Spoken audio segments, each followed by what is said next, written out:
Good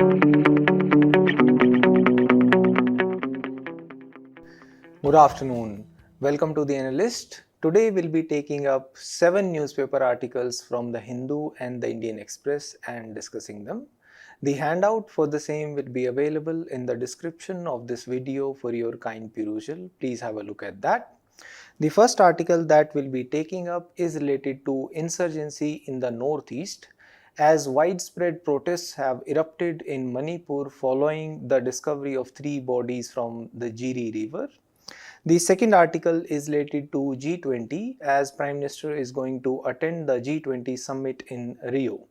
Additionally, we'll be taking up 5 articles in the simplified which will be useful for your prelims and mains preparation.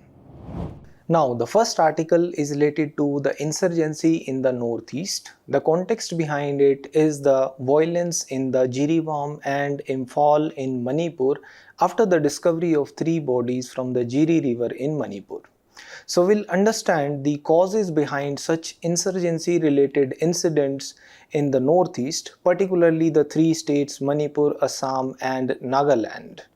This is important in GS3 under the topic Challenges to Internal Security.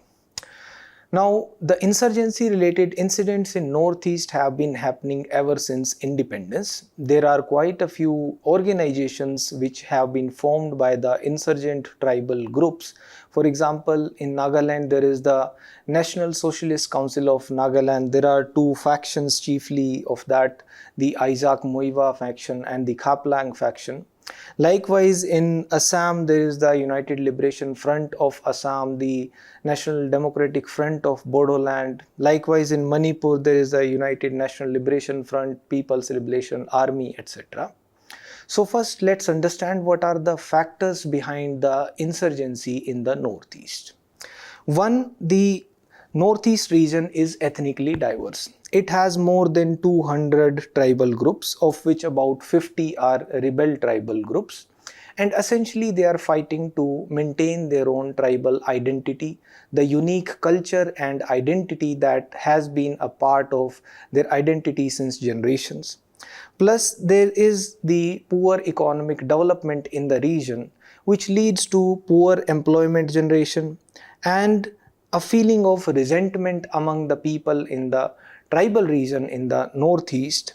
Also, another factor is the demographic changes, which has been contributed to because of several factors. For example, there was an influx of refugees and the outsiders from Bangladesh. During and after the Bangladesh Liberation War, there was an influx particularly in Assam, etc. And it led to the feelings of resentment among the indigenous tribals. The tribal groups also get funding from various sources and that supports their insurgent activities. For example, they indulge in the extortion and illegal arms trade, even drug smuggling, etc. Since it is near to the Golden Triangle, it is proximate to the Golden Triangle consisting of Myanmar, Laos, Thailand. Therefore, there is that illegal drugs trade which pumps in money into the insurgent activities. And there is a perception among the people in the northeast that the Armed Forces Special Powers Act, this is used to suppress the indigenous populations there, and there is an allegation that there are human rights violations which are committed by the armed forces. Such are the perceptions created by the human rights organizations often, which also portray the armed forces in bad light. There are external factors also, for example, Myanmar. The instability in the regime of Myanmar also contributes to insurgency in the northeast, because the insurgent groups, they find a safe haven inside Myanmar, and also the instability contributes to the supplying of arms to the insurgent groups in the northeast. Likewise, there is a porous border between the India and Myanmar. There was the free movement regime also, which allowed the insurgent groups to find a haven in Myanmar. There was external support from the other countries also. For example, in the late 1950s and in the early 1960s, there was support from the East Pakistan, that is the erstwhile Bangladesh. That time East Pakistan used to train the Naga army. They even used to supply arms to the Naga army, and likewise later on there was support from the side of China also. And the second ARC report also has observed that the region in the northeast, it is a region where there is a stable anarchy. That is, there is a system of chaos and anarchy, and it persists for longer periods of time. Now let's take up the particular cases of three states also. Let's first take up Manipur. Why it is experiencing violence now? Let's go back and understand the basics of Manipur. Manipur has chiefly three major ethnic groups, that is the Meiteis, Kukis and Nagas. Meiteis are Hindus and Kukis are Christians. Now the population of Meiteis is more than the Kukis and Nagas combined in Manipur. And the Meiteis are usually living in the plain area. That is, the plain area geographically in Manipur is just about 10%, and the Meiteis reside there, whereas the Kukis and Nagas, they reside in the hilly area, which constitutes 90% of the geography of the state. Now some of the Meiteis in Manipur, they are already under the ST category. They have been accorded the scheduled tribe status, and others are in OBCs also. And what was the trigger behind the clashes in Manipur? The trigger was last year. There were several triggers actually. There was one High Court order also, which said regarding the implementation of the ST status for the Meiteis. It was protested by the Kukis. There were other factors. For example, there was the demolition of churches in the East Imphal also, and the Kukis, being the Christians, they protested against it, and there was a survey conducted in the protected areas. There was an allegation, for example, in the Churachandpur district, that the Kukis had illegally occupied the protected forest lands and they were evicted. A Kuki village was also evicted in the Churachandpur district last year, and it led to widespread protests last year, and they have been continuing ever since. Now, why the other tribes are protesting against the ST status to the Meiteis, that is the Kukis and Nagas, they are protesting? Because the ST status criteria, they allege, is not met by the Meiteis. They allege that the Meiteis, they are socially privileged, and the Meiteis, they have lost the primitive and distinctive features. Therefore, they should not be accorded the scheduled tribe status. And if they are accorded the scheduled tribe status, they will get benefits in jobs, they will be able to buy land, etc. And they already have a demographic as well as political advantage. As we said that the population of Meiteis is more than the Kukis and Nagas combined, and they have a political advantage also because out of the 60 MLAs in Manipur, 40 are Meiteis, therefore they are reasonably well represented in the assembly, and Manipuri is also the official language in Manipur, which is also spoken by the Meiteis. Plus, the main concern was also the jobs, because once they get the ST status, they will be having a significant share in the jobs in the state also. And another main reason was the ability to buy land. If the Meiteis are not given the ST status, they are not able to buy land in the hilly areas. They are primarily residing in the plain areas, which is only 10% of the geography of Manipur. And if they are given the ST status, they will be able to buy land in the hilly areas also. Right now, the situation is such that the Kukis and Nagas, they can buy land in plain areas also, since they are the tribes, although they are living in the hilly areas. But what are the arguments of Meiteis regarding the claim of their ST status? One, they say that we should have the status of the indigenous community, and we want to save our ancestral land, tradition, culture and language. They say that the illegal immigrants, they are usurping their land and they are imposing their tradition and culture, and their identity is being lost. Plus, the Imphal Valley, it is shrinking, and the population of Meiteis, it is not able to reside within the Imphal Valley. They need more land, and there are even allegations of ethnic cleansing. That is, for example, in Churachandpur, there was the allegation of ethnic cleansing of the Meiteis by the Kukis. And they allege that there are illegal immigrants also which are coming. For example, from Myanmar. They say that the Burmese Kukis, they come from Myanmar and settle in the hilly areas in Manipur, and there they are even engaging in illicit activities like poppy plantation, etc. And they say that they were recognized as a tribe before the merger of the region with India. Now, the another two regions which are also of interest regarding insurgency for us is Nagaland and Assam. The Naga people, it is widely believed that they migrated to India around 10th century BC, and they are of the origin of Indo-Mongoloids, and they used to be under the British rule also pre-independence, and it is said that during World War II they fought from the side of the British. Now, after the end of the World War II, in Nagaland in 1946 the National Naga Council was formed. Now, this National Naga Council, it signed a 9-point agreement with the governor of Assam. That time it was part of the region of Assam. It signed an agreement with the governor of Assam that the Nagas will be controlling the territories in which they reside. That is, in that region it will be the Naga controlled territories. And then in 1952 they even set up an underground government and their own army also, that is after the independence.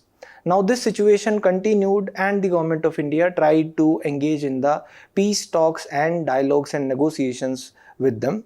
But in 1975, a Shillong Accord was signed.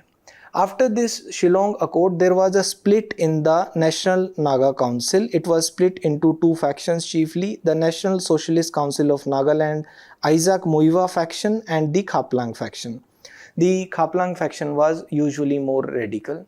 Thereafter, the government of India again engaged in talks with the National Council of Nagaland, Isaac Muiwa faction, and we signed a framework agreement with them.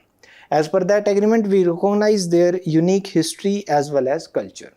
But post that, the governor there, he signed an agreement with the National Naga political groups, and the National Socialist Council of Nagaland, Isaac Muiwa faction was not part of it. It was alleged that the Isaac Muiwa faction, it was engaged in running a parallel government, and therefore an agreement was signed with the NNPGs in Nagaland. Now, what is the chief demand of the Nagas there? One, they demand for a greater Nagalim. They say that the Naga areas, they should be united. They are claiming areas not only in Nagaland but also in Assam, Arunachal Pradesh, Manipur, and even some parts of Myanmar also. They say that the entire area should be united and it should be made a sovereign Nagaland. And they are also demanding for a Naga constitution as well as a Naga flag, which have been refused by the government of India. Now, coming to the next state of interest for us, that is Assam. In Assam also, there was a perceived cultural imperialism. It was perceived that the culture of the outsiders was imposed upon them. For example, again after the influx of the illegal immigrants from Bangladesh, the Bengali speaking people around the Bangladesh Liberation War. And ever since then, there were protests there alleging that there were human rights violations, the extrajudicial killings, as well as the imposition of the Armed Forces Special Powers Act, which was resented against by the locals there, and which led to the formation of ULFA, the United Liberation Front of Assam. Now, ULFA engages in armed struggle and political violence as well against the state. And to counter them, in 1990, the government of India launched the Operation Vajiram as well as the Operation Rhino. Recently, an ULFA peace accord was signed by the government, saying that the government will ensure development there. The government pledged that we will be investing 1.5 lakh crore rupees in that region for the development of the region. It also promised for political inclusion, saying that 97 out of 126 seats will be reserved for the indigenous people in the latest delimitation exercise. And in return, the ULFA also agreed for non-violence and disarmament. Now, what have been the steps taken regarding the countering of insurgency in the northeast by the government? One, the government has ensured the constitutional protection to certain areas under the 5th and 6th schedule, under which they have greater degree of autonomy as compared to the rest of India. Likewise, there is a separate ministry also set up for the development of the northeastern region. There is the program Border Area Development Program and the Hill Area Development Program, in which the government specifically emphasizes upon the development of such regions. The government also provides for the provision of inner line permits. That is, the outsiders are not allowed to enter into certain restricted areas without the inner line permits. The government has taken up various connectivity related initiatives. For example, the building of trilateral highway between India, Myanmar and Thailand, the IMT highway, the National Waterway 2 on Brahmaputra from Sadia to Dhubri in Assam, and the Kaladan multimodal transit transport project to develop ports, etc., and the Bangladesh, China, India, Myanmar corridor, as well as the Agartala-Akhora rail link. All these initiatives improve connectivity to the northeast region as it is separated from the mainland India through the Chicken Neck corridor or the Siliguri corridor. The government also came up with the Act East policy to promote the development of the northeast region and its engagement with the Southeast Asian region, as well as it signed the various peace accords with various insurgent groups in the northeast. Now, what is the way forward for the countering of insurgency in the northeast? One, we need to engage in continuous dialogue and negotiation and encourage them to participate in the mainstream Indian development growth story and to ensure development there by developing infrastructure. The infrastructure will include the communication and connectivity infrastructure as well as the improvement of social indicators, for example, the investment in education, healthcare, creation of jobs, employment, etc. there. Another important factor will be the inclusion in governance, to ensure their participation in governance, to ensure that they are not feeling left out from the governance, and to cooperate with the countries including Bangladesh and Myanmar to ensure that the insurgent groups, they do not get a safe haven there. And the regular review of the provisions of Armed Forces Special Powers Act will also go a long way in ensuring the rehabilitation and reintegration of the insurgent groups into the mainstream. Now, there is a mains practice question also. Despite significant progress, insurgency remains a persistent issue in northeast India, driven by various socio-political, economic and ethnic factors. Discuss the major factors contributing to the continuation of insurgency in the region. Suggest measures that can be undertaken to ensure sustainable peace and development. Please try to write it. The next article is related to G20. The context behind it is that the Prime Minister is going to attend the G20 Summit in Rio. This is important in GS2 under the topic Bilateral, Regional and Global Groupings and Agreements involving India and affecting India's interests. Now first, let's discuss a few basics. The G20 is an informal group.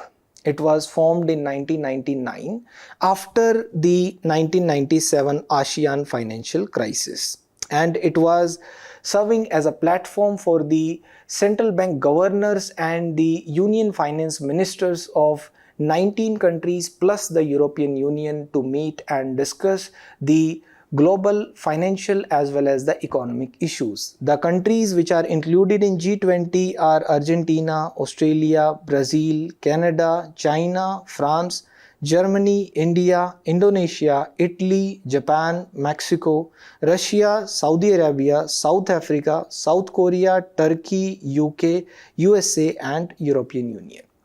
Now, these countries put together, they account for 85% of global GDP. It shows the significance of the G20 countries, and 2/3 of the world's population resides in these countries.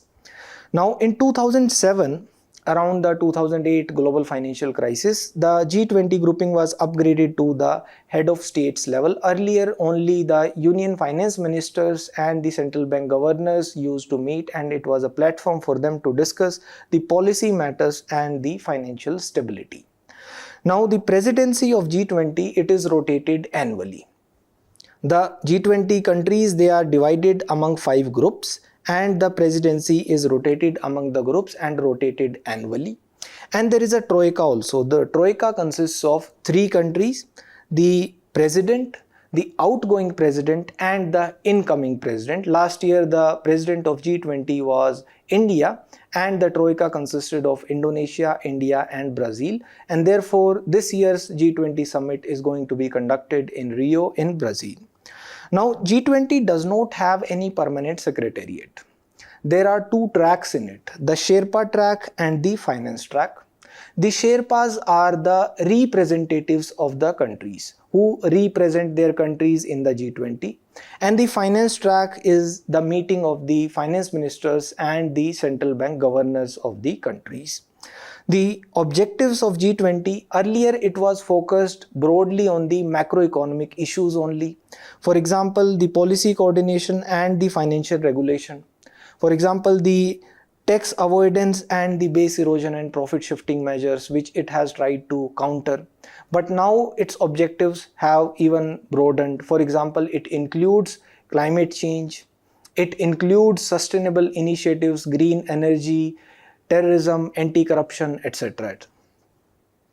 Now, what happened in 2023 summit? The 2023 summit was conducted under India's presidency.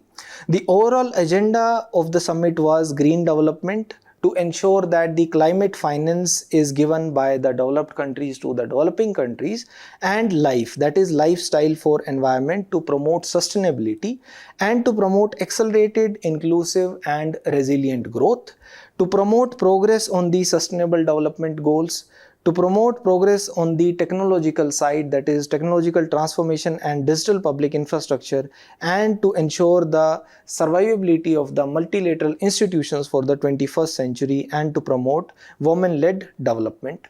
And for the Sherpa track, the suggestions were regarding WTO reform, integration of MSMEs, the G20 high-level principles to support businesses in building safety, security, resilience and trust in the digital economy, and also an action plan on the sustainable development through gender equality and empowerment of women. And from the finance track, it ensured the discussions on the debt vulnerabilities in the low and middle income economies, to ensure that the low and middle income economies, they do not fail, and for advancing financial inclusion. The roadmap on the crypto assets was discussed, and the reform of multilateral banks was discussed, and the financing of the cities of tomorrow to make cities inclusive, resilient and sustainable, as well as to address issues around the climate finance. So what were the significant outcomes from the 2023 summit? The outcomes was the launching of Global Biofuel Alliance. It was launched by India with IMF and World Bank to boost the demand of the biofuels, to ensure sustainability in the long run when the oil and natural gas we run out of those stocks, to promote technology transfer in the biofuel sector, and to promote global collaboration. There was also the launching of the India, Middle East, Europe Economic Corridor by Prime Minister Modi in the 2023 summit. This corridor is essentially to counter the Belt and Road Initiative of China, and it consists of two corridors, the East Corridor and the North Corridor. The East Corridor is to connect India to the Gulf region, and the North Corridor is to connect the Gulf region to the European region, and it takes into account both the road and rail links as well as the sea link, and it is a part of the Partnership for the Global Infrastructure and Investment. Additionally, last year the African Union was also made a member, and there was the New Delhi Declaration also, which was signed in the G20 Summit. The theme of the G20 Summit was Vasudhaiva Kutumbakam, one earth, one family, one future. Now, what was the New Delhi Declaration? The New Delhi Declaration had multiple themes, including the Ukraine war. There it was observed that all states must act in matter consistent with purposes and principles of the UN Charter, that is adherence to the UN Charter, and refrain from threat or use of force to seek territorial acquisition against territorial integrity and sovereignty. These principles are paramount for ensuring the territorial sovereignty and integrity of India also, and the peaceful resolution of conflicts. On grains and food security and energy security, there were calls on Russia and Ukraine to ensure unimpeded delivery of grains and food from Russia and Ukraine, as we also import fertilizers. And there was an emphasis on the sustaining of food and energy security, calling for the cessation of the military destruction in the region, and it led to the high volatility, the military actions led to the high volatility in the food and energy markets. On the economy and financial side, it was declared that the G20 will try to protect the vulnerable through equitable growth and enhancing macroeconomic and financial stability across the global economies, and reaffirming that the Financial Stability Board will ensure the regulation, supervision and oversight of the crypto assets and the activities related. On the climate change also, the declaration emphasized the need to accelerate the efforts to phase out unabated coal power. Although India still needs the power from coal for its development, as long as we are not able to develop enough energy from the renewable energy sources, and it wanted to work towards the facilitation of low-cost financing for the developing countries to support their transition to low-carbon energy production and the pursuing of the efforts to triple the renewable energy capacity globally from the existing targets and with the national circumstances by 2030. And on the global debt vulnerabilities, it also committed to promote resilient growth by urgently and effectively addressing debt vulnerabilities in the developing countries, essentially providing them assistance. And on the health also, it remained committed on the global health architecture. Now, there are certain issues also with G20. Now, what are those issues? One, it does not have any permanent secretariat. There are only 2 tracks for it, and hence the enforcement of the commitments given in the G20 meetings by the countries, it becomes difficult. Also, there is a kind of an east-west divide in the G20. For example, we can see the ideological divide, capitalism versus communism, or whenever the question of China comes up. Likewise, the shared interests are missing in the G20. For example, last year there was not even a joint declaration after the finance ministers meeting because there were no shared interests. And there is a declining faith in globalization also, and the question of China, it pricks India. Because China, it blocked in the past the entry of India into NSG, and its initiatives like One Belt, One Road, they are against India's territorial integrity and sovereignty. So what can we suggest? How can India promote its interests? One, India can act like a bridge between the East and the West, and we can utilize G20 platform effectively because we are members of both the Shanghai Cooperation Organization also and the Quad also. So we can act like a bridge between both, and we can be the global South leader. We can take up the issues of the developing countries at the G20 platform and be the voice of the South. And we can ask for finances needed for climate change and the technology transfer, and raise issues related to money laundering, terror financing, which India is also grappling with. And India can seek a rules-based global order, and India can utilize the platform to showcase and project India and build upon its soft power as well.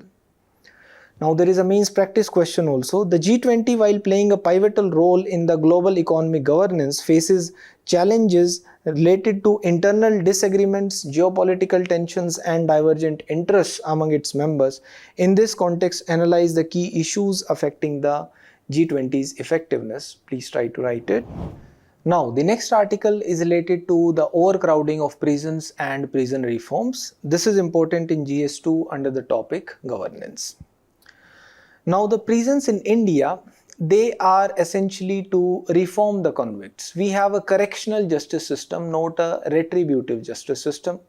But in prisons itself, the rights of the prisoners are violated, and therefore there is a need for the prison reforms.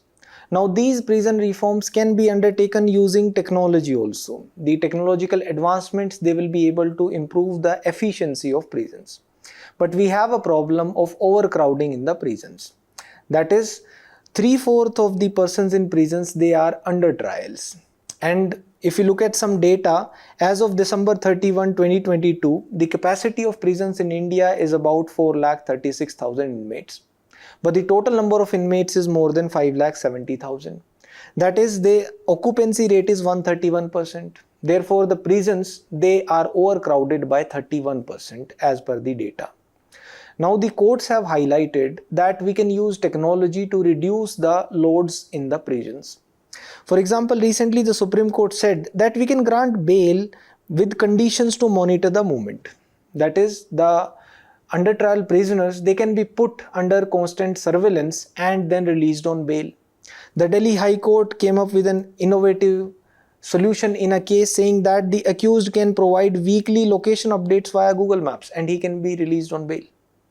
Now, what are the countries which are using electronic tracking regarding the persons released on bail? They include United States, Canada, UK, Malaysia, Australia, etc. There are certain pros and cons also of this. The pros will be that it will ease the prison overcrowding, it will be a solution, and it will reduce the mental stress of the prisoners also that they encounter due to the isolation in the prison, and it will curb the detention costs also, because running the prisons, it also requires resources in the form of human resources as well as other costs. But there are certain cons. For example, there are the risks of misuse, that people will be sent out on bail and they will commit more crimes, and the tracking without clear guidelines can infringe on the civil liberties also. Now let's also discuss the judicial take on the prison reforms in India, especially the reduction of the inmates' loads in prison, that is the reduction of overcrowding in prisons in India. In Sunil Batra versus Delhi administration case, the court said that the prisoners are also entitled to fundamental rights. Although not all fundamental rights, but the ones which are consistent with their incarceration. Therefore, rendering them solo in the solitary cells also amounts to infraction of their liberties. Likewise, in Rudal Shah versus State of Bihar case, the court observed that you cannot take away a person's liberty, and therefore a prisoner cannot be detained after the order of acquittal. He has the right to be released immediately. In Sheila Barse versus State of Maharashtra case, the court said that the prisoners who have encountered injustice in the prison, that is the victims of prison injustice, should be given legal assistance by the state at the cost of the state. In DK Basu versus State of West Bengal, it's a landmark case regarding the prisoners in India. The court said that if a person is arrested, the information regarding his arrest must be given immediately to a friend or a relative of that person, so that they can arrange for bail or they can prepare for their defense also. In inhuman conditions in 1382 prisons case, the court said that an under trial review committee should also be formed, and it was done subsequently. Now recently, the Supreme Court's Center for Research and Planning has come up with a suggestion that we can release the under trials and we can use the electronic tracking devices to track them, and we can implement this on a pilot basis. The Supreme Court Center for Research and Planning has called for launching this pilot program, and it can be done first on low and moderate risk under trial prisoners having good conduct, and they may be released on prison leaves like parole or furlough, because it is being done in the USA, Canada, UK, Malaysia, etc. also. And the prisoners may be granted prison leave on the condition of their willingness to wear electronic tracking devices for monitoring the movement and their activities. Now there can be certain other suggestions also which have been given by certain other committees set up by the government. For example, Justice Mullah Committee recommended that we should have a national policy on prisons in place. It should focus on specific measures also on the prison reforms, and we can explore alternatives to imprisonment.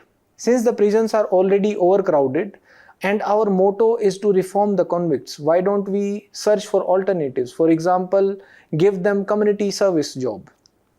The Justice V.K. Krishna Iyer Committee recommended that we can have separate institutions for women in particular, that is for the incarceration of women with women employees to ensure reforms. The Justice Amitav Roy Committee regarding the overcrowding of prisons recommended that we can set up special fast-track courts specifically for the trial of the petty crimes. It also recommended that we should have at least one lawyer for 30 prisoners to ensure that they get access to the legal aid. Now, the next article is related to the Model Code of Conduct. This is important in GS2 under the topic Elections and the Salient Features of the Representation of People's Act.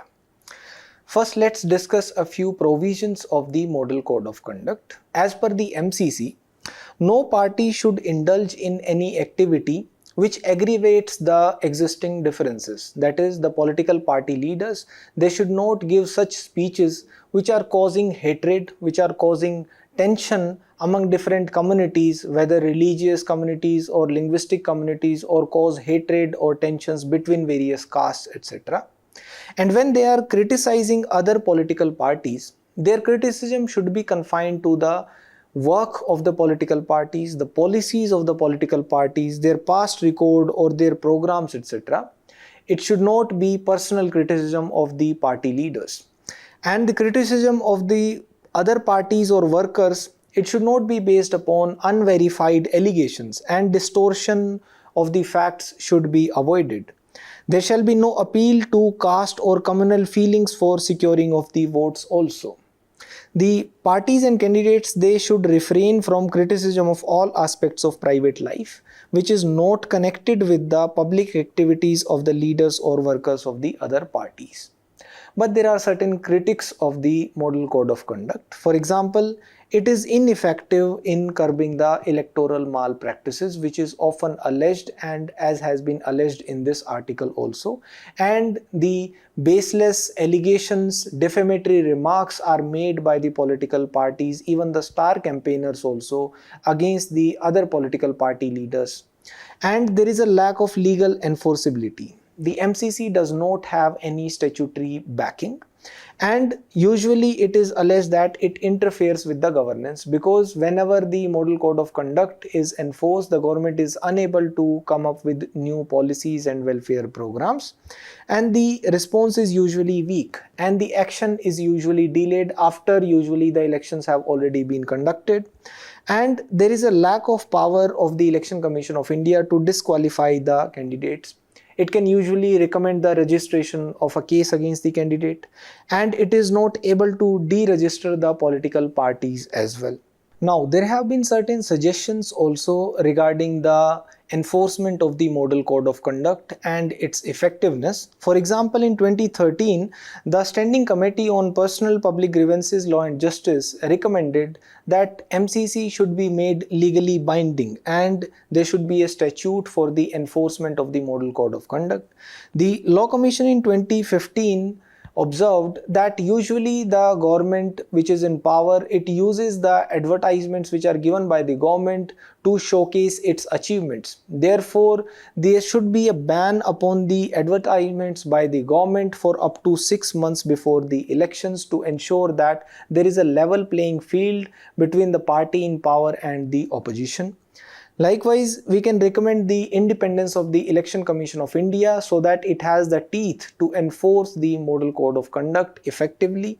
And we can even utilize technology. For example, artificial intelligence can be harnessed to prevent violations of the Model Code of Conduct through the social media platforms. Now, the next article is related to the European Union's Deforestation Regulation. This is important in GS2 under the topic Effect of Policies and Politics of Developed and Developing Countries on India's Interests.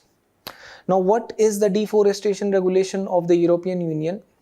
Ostensibly, they say that its purpose is to limit the impact of the European Union market on the global deforestation. That is, the products which are sold in the market of European Union, they should not be sourced from those regions where deforestation is conducted to produce those goods or products. To reduce the impact of the European Union market on the forest degradation and biodiversity loss. They want to promote the deforestation-free supply chains. That is, they want to source the products from those regions where there is no deforestation. They want to reduce the EU's contribution to greenhouse gas emissions, and they say it is to protect the human rights and the rights of the indigenous people also, because the indigenous people, they are also living in the forests and they have the first rights to them. Although the deforestation regulation may have adverse impact on developing countries like India. Now, what are the commodities that the deforestation regulation targets? It includes cattle, that is including beef, cocoa, wood, coffee, oil palm, rubber and soya. Now, how is it implemented? The exporters to the European Union, they have to prove that the product that they are selling or exporting to the European Union, it is not originating from a land where forests have been cut since January 1st of 2021. Now, this they have to prove even though deforestation may be legal in those countries where the product is originated. And if they fail to comply with it, the failure to comply will attract financial penalties, and also it will restrict their access to the European Union market.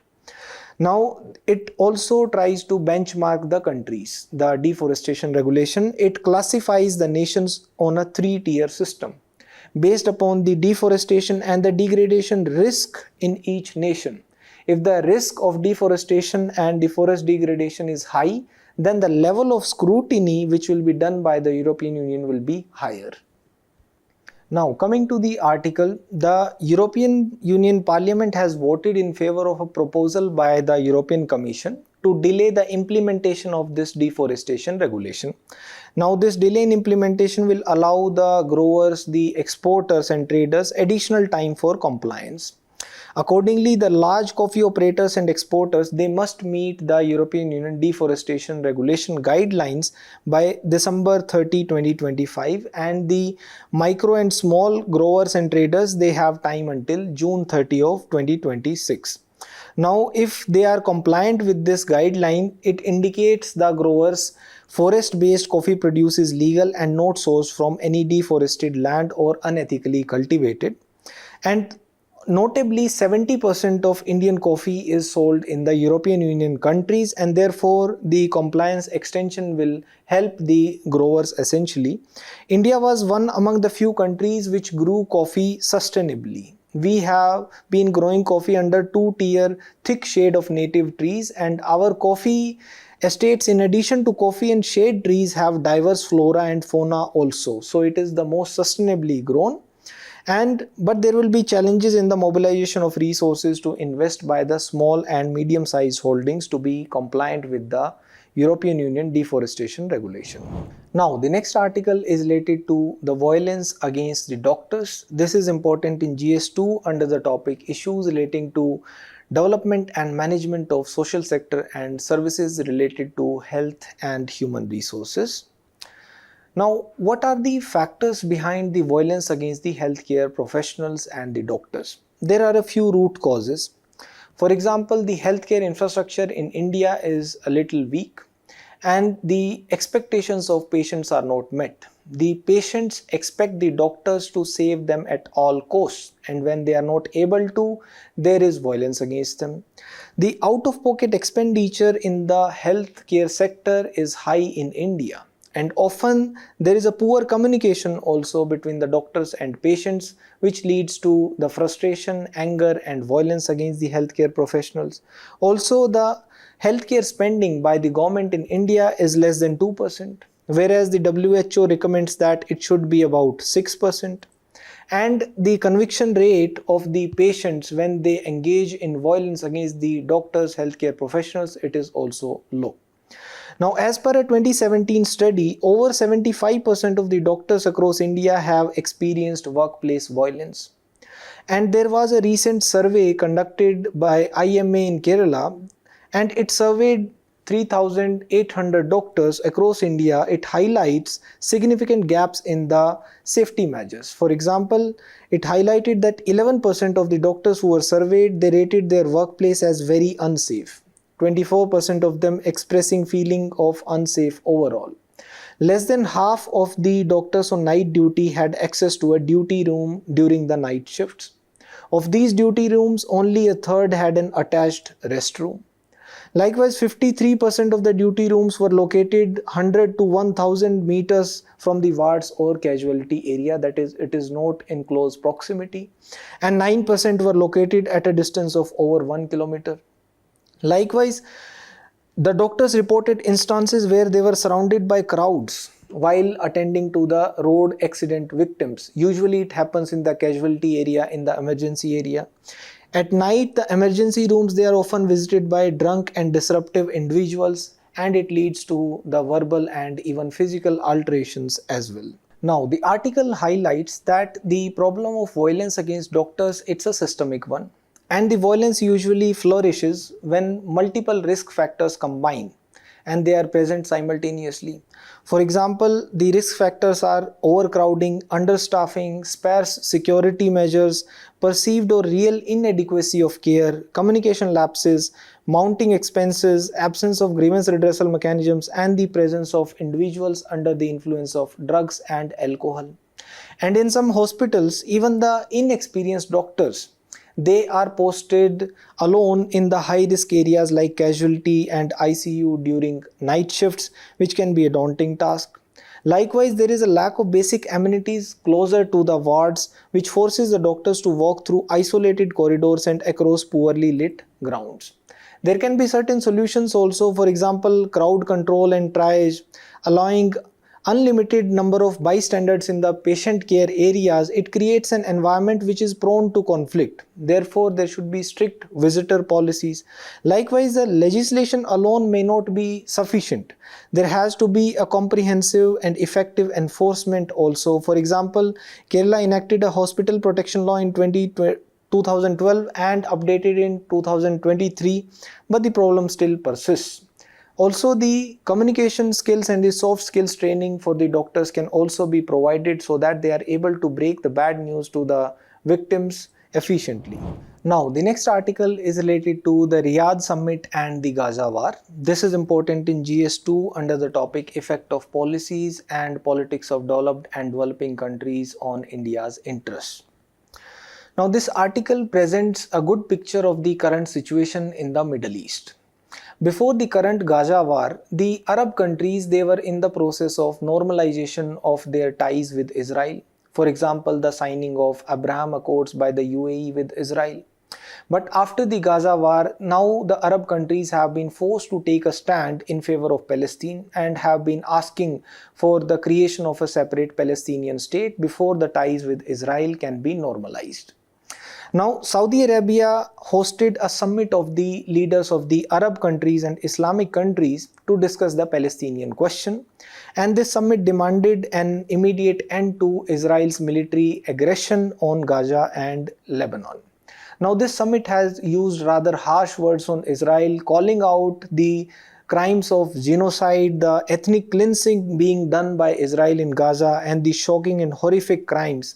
And it even called for an independent and credible international committee to investigate the crimes which are being committed by Israel in Gaza.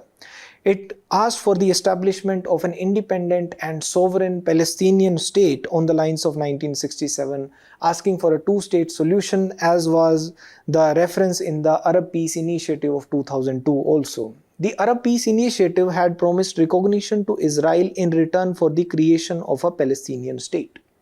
In 2020, the UAE, Bahrain, Morocco and Sudan normalized the ties with Israel in an agreement called the Abraham Accords. Now, in the past, the Arab-Israel normalization process, for example, with Egypt in 1979 and Jordan in 1994, it came with some compromises from the side of Israel. For example, in 1979, Israel signed the Framework for Peace in the Middle East with Egypt, agreeing to establish an autonomous Palestinian self-governing authority in the occupied West Bank and Gaza. Likewise, in 1993 Oslo Agreement, the Israel-Jordan Agreement laid the foundation of the Palestinian National Authority. But when the Abraham Accords were signed, the Palestinians got nothing. But in the Riyadh summit, now they have expressed their collective anger. Now, what is the current status of the Saudi-Israel ties? In September 2023, the Crown Prince of Saudi, Mohammed bin Salman, had said that they were in an advanced stage of finalizing the normalization agreement with Israel. And now the Arab countries were also increasingly wary of Iran. They seemed ready to bolster the ties with Israel and build a joint defensive shield against the Iranian threats. But now, after the Gaza war, the Saudi Arabia and the UAE see the Hamas brand of political Islam as a threat to their monarchical systems, and they cannot ignore the mood in the Arab street in West Asia, which is predominantly anti-Israel and pro-Palestine. Therefore, they have called out the genocide being committed by Israel in Gaza. Now, will the Arabs actually join the war? It is very unlikely. The last time an Arab country attacked Israel was in 1973 when Egypt, along with Syria, launched a surprise offensive in Sinai and Golan. Sinai was the Egyptian territory and the Golan was the Syrian territory that were captured by Israel in 1967. Thank you.